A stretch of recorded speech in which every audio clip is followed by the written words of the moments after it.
Ce a făcut, bă?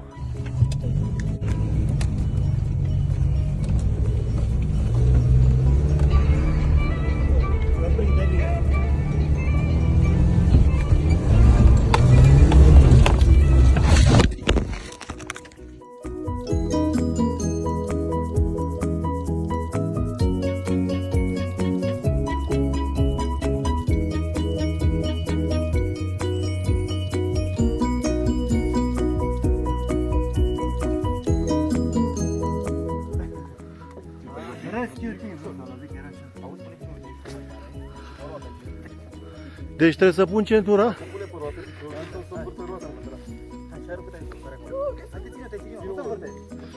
S-a întâmplat un pic aici. Da. Mamă. Ai telefonul la tine?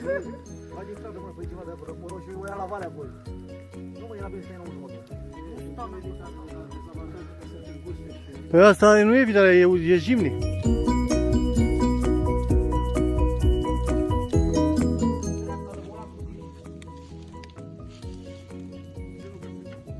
Așa mă, dă-i drum, hai, gata, să ne dă-i drum, dă-i drum, gata mă, gata mă, gata mă, dă-i drum, două spate, două în jos, să nu se urcă de nou, pornești și ia, lasă-mă, hai, dreapta sau stânga? Stânga, e bine așa cum ești, mă, e bine, e bine înapoi, dă-i înapoi, mă, mă dai de tot, mă dai în jos de tot. Da, mă, da.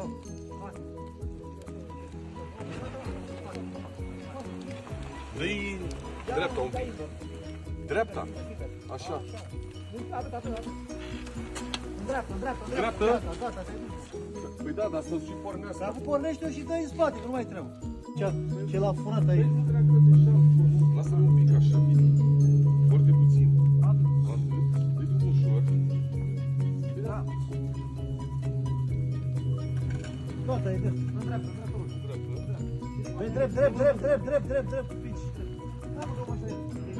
Acum pornește dacă îi dai.